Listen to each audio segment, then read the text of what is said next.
اللہ اکبر اللہ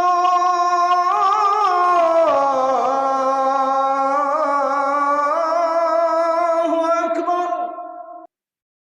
حضرات گرامی، آج کے اس خطبہ جمعہ میں جس موضوع کے تحت آپ کے سامنے چند باتیں عرض کی جائیں گی وہ موضوع ہے رزق حلال۔ محترم سامعین کرام، اللہ تبارک و تعالیٰ نے ہم انسانوں کو اس دنیا کے اندر پیدا کیا اور پیدا کرنے کے بعد یوں ہی مجبور اور بے سہارا نہیں چھوڑ دیا،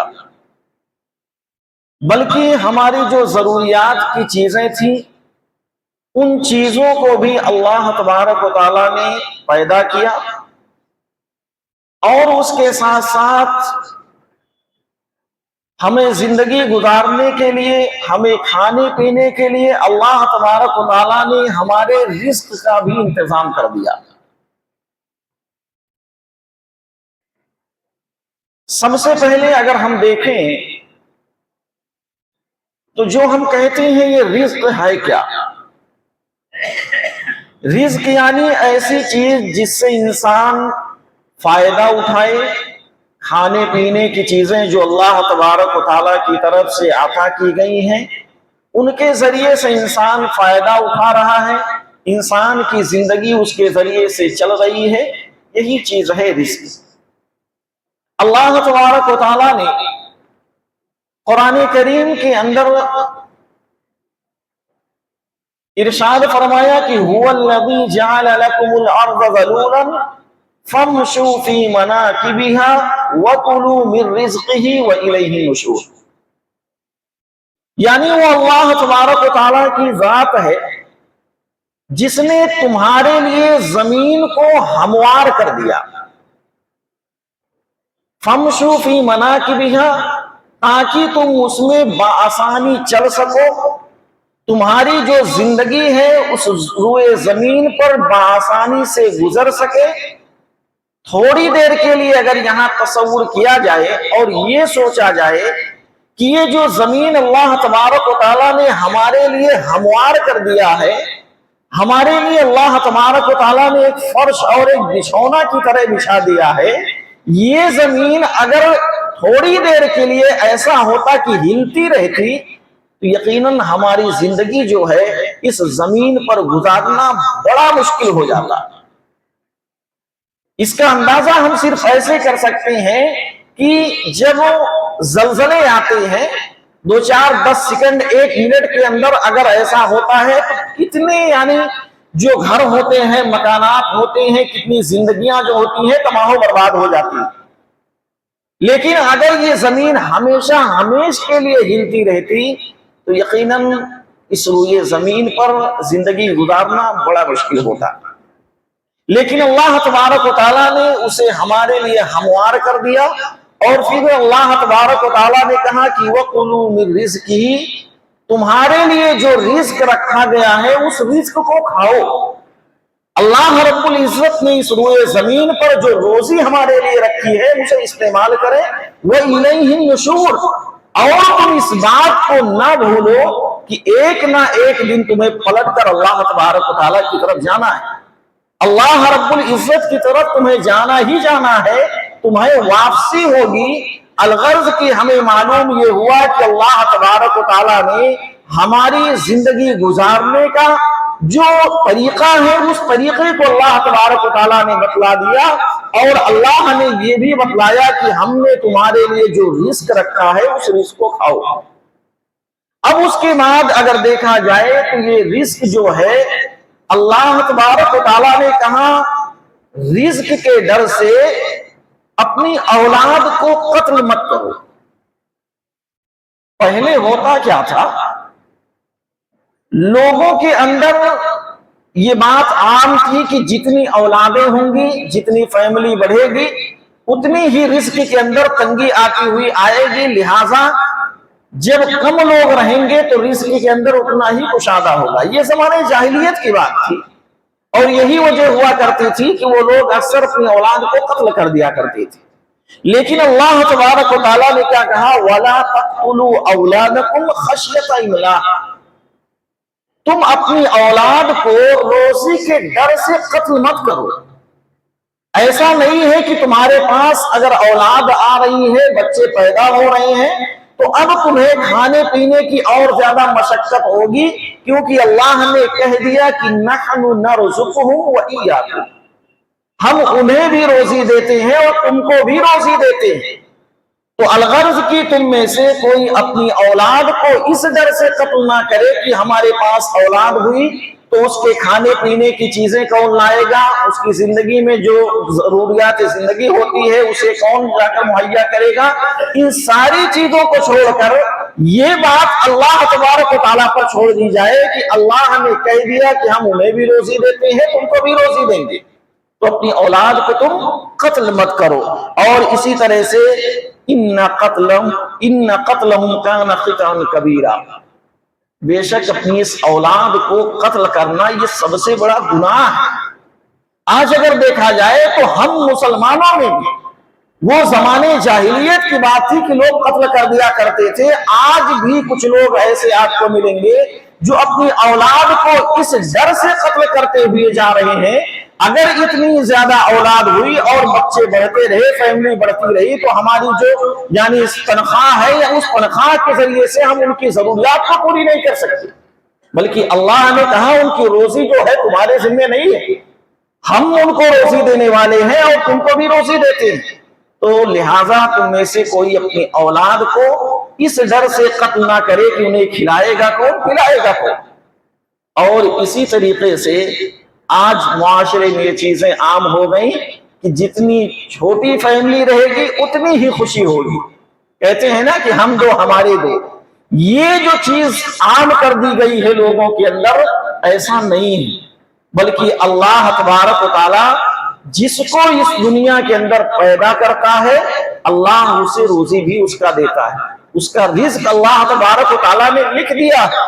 اور یہ رزق کا جو فیصلہ ہے نا یہ آسمانوں میں طے ہوتا ہے.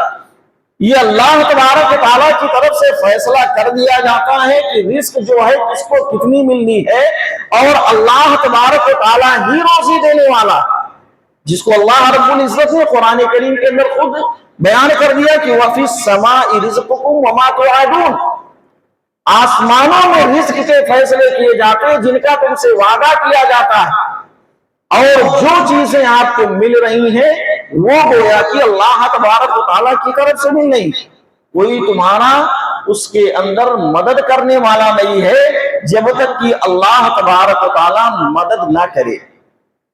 آگے اللہ رب العزت نے کہا کہ وَمَا بِكُم مِّن نِّعْمَةٍ فَمِنَ اللَّهِ، جو کچھ بھی آپ کو پہنچتا ہے، جو کچھ ملتا ہے وہ اللہ تبارک و تعالیٰ کی طرف سے. وَمَا آتَاكُم مِّن كُلِّ مَا سَأَلْتُمُوهُ، اللہ رب العزت وہ ساری چیزیں تمہیں عطا کرتا ہے جس کا تم سوال کرتے.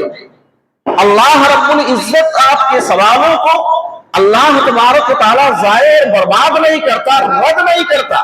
جو چیزیں ایک انسان مانگتا ہے اگر اس کے اندر خلوص ہے تو یقیناً اللہ تبارک و تعالیٰ عطا کرتا ہے، اسے وہ چیزیں دی جاتی ہیں. اور اس کے بعد وَإِن تَعُدُّوا نِعْمَةَ اللَّهِ لَا تُحْصُوهَا، اللہ تبارک و تعالیٰ کی کتنی نعمتیں ہیں اس کو کوئی انسان شمار کرنا چاہے، گننا چاہے کہ اللہ نے کون کون سی نعمتیں ہمیں دی ہیں، کون کون سی چیزیں ہیں جو اللہ کی ہم استعمال کرتے ہیں، لا تحصوها، اسے کوئی شمار نہیں کر سکتا، نہیں گن سکتے کہ اللہ نے کتنی نعمتیں ہمیں دی ہیں. دنیا کی نعمتیں تو آپ چھوڑ دیجئے، ایک انسان اپنے جسم پر بھی غور کر لے کہ اللہ تبارک و تعالیٰ نے اس کے جسم کو بنایا، اس کے جسم کے اندر ہاتھ، پیر، آنکھ، کان، ساری چیزوں کو اللہ تبارک و تعالیٰ نے اس انداز میں سیٹ کیا کہ ایک انسان جس کو جس چیز کی ضرورت تھی وہ ساری چیزیں اس کے اندر ہو گئی. تو اللہ تبارک و تعالیٰ نے انسان کو کن کن نعمتوں سے نوازا ہے یہ ہم شمار نہیں کر سکتے، ہم نہیں گن سکتے کہ اللہ نے ہمیں کیا کیا دیا ہے.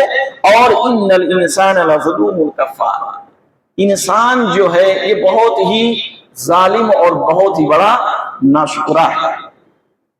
اس کے بعد یہ رزق کے اندر کمی اور زیادتی جو ہوتی ہے یہ بھی اللہ کی طرف سے ہوتی ہے۔ بعض مرتبہ ایسا ہوتا ہے کہ ایک انسان یہ جو کہتا ہے فلاں کی رزق کے اندر کشادگی ہی کشادگی ہے اور فلاں کے اندر بہت تنگی ہے، تو یہ چیز آپ اللہ تبارک و تعالیٰ پر چھوڑیے، کیونکہ اللہ تبارک و تعالیٰ بعض کو بعض پر فضیلت دیتا ہے۔ اللہ رب العزت کسی کے رزق کے اندر کشادگی کر دیتا ہے تو اللہ تبارک و تعالیٰ کسی کے رزق کے اندر تنگی کر دیتا ہے۔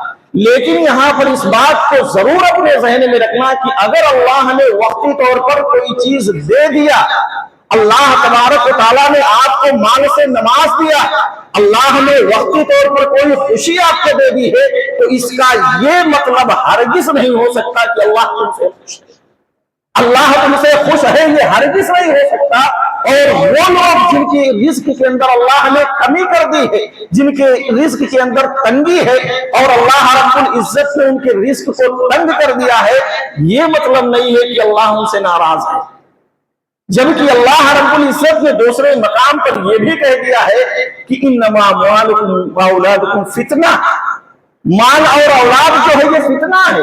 تو اگر کسی کو زیادہ مال مل گیا ہے، رزق زیادہ مل گیا ہے، ہو سکتا ہے کہ اللہ امتحان لے رہا ہو، دیکھ رہا ہو کہ تم مال ملنے کے بعد اس مال کے ذریعے سے کتنی عیاشیاں کرتے ہو، دیکھ رہا ہو کہ مال ملنے کے بعد تم ایک دوسرے پر کتنا ظلم کرتے ہو۔ تو اللہ تبارک و تعالیٰ جسے چاہتا ہے اس کے رزق کے اندر کشادگی کرتا ہے اور جسے چاہتا ہے اس کے اندر تنگی کر دیتا ہے، اور رزق کے ذریعے سے اللہ تبارک و تعالیٰ نے بعض کو بعض پر فضیلت دی، جیسے کہ اللہ رب العزت نے خود یہ بیان کر دیا واللہ فضل بعضکم علی بعض فی الرزق، یعنی اللہ نے بعض کو بعض پر فضیلت دی ہے پھر رزق کے معاملے میں۔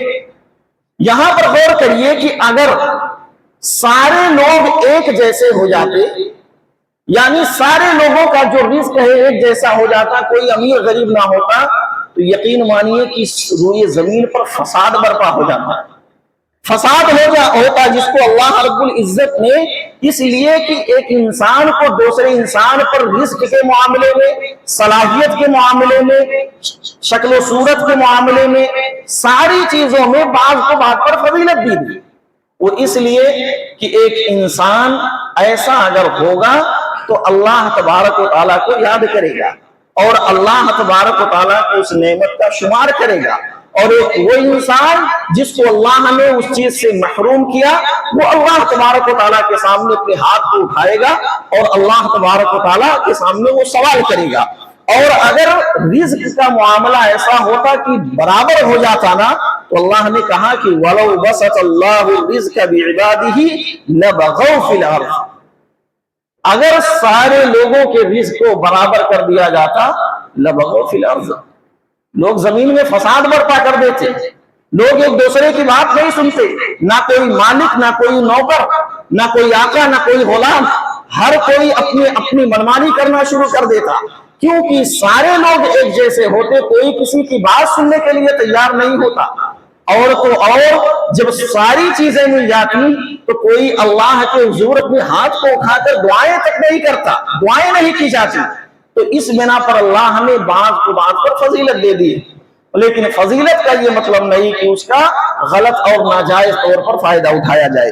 اسی طریقے سے آپ دیکھیے رزق کی خاطر دین کو بیچنا،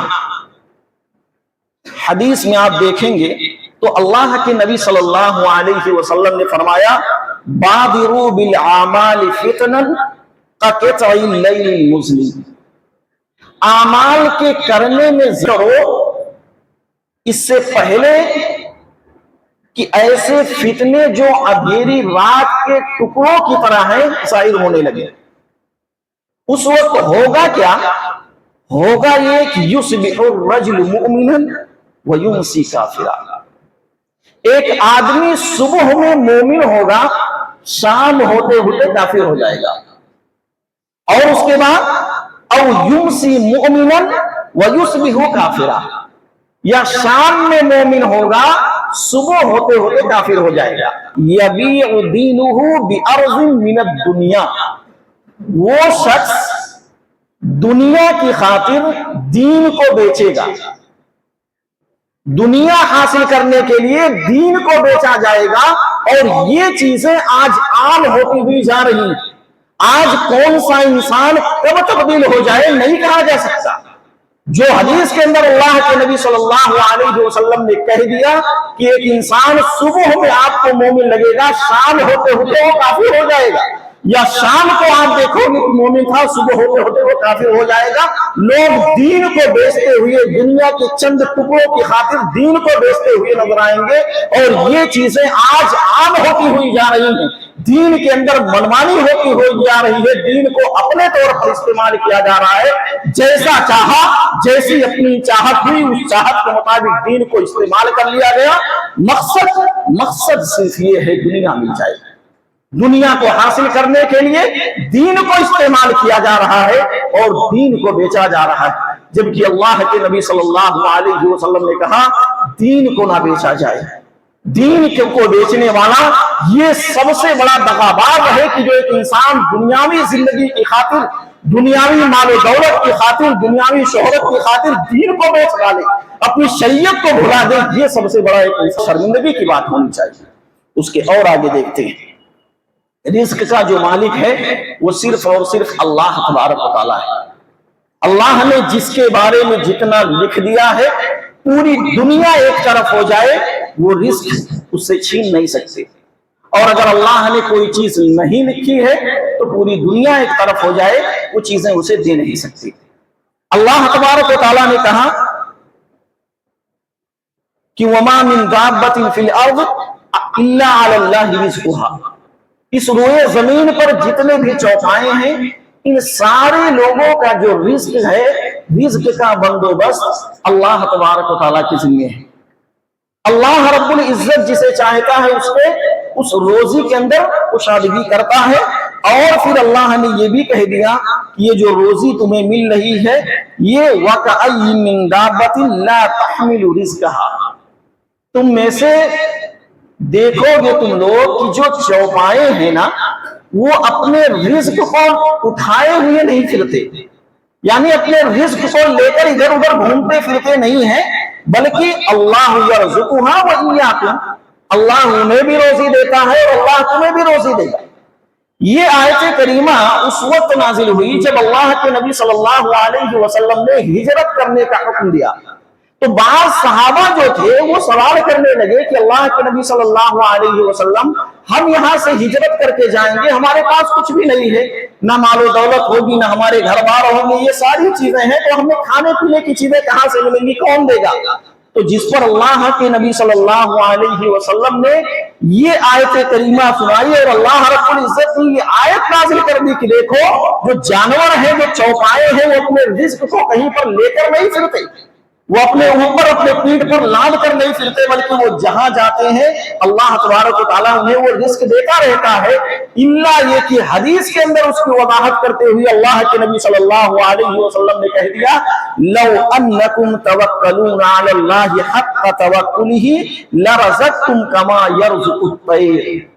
اگر تم اللہ تبارک و تعالیٰ پر بھروسہ رکھو، یقین رکھو، توکل اگر تمہیں اللہ پر ہے تو یقین مانو کہ اللہ تبارک و تعالیٰ تمہیں ویسے رزق دے گا جیسے پرندوں کو روزی دیتا ہے. پرندوں کو کیسے؟ اللہ کے نبی صلی اللہ علیہ وسلم نے کہا تغدو خماسا وتروح بطانا. پرندے جب اپنے گھونسلے سے نکلتے ہیں ان کا پیٹ خالی ہوتا ہے، ان کے پیٹ کے اندر کوئی چیز نہیں ہوتی، لیکن جب وہ واپس شام میں اپنے گھونسلے کو لوٹتے ہیں تو ان کا پیٹ جو ہے بھرا ہوا ہوتا ہے.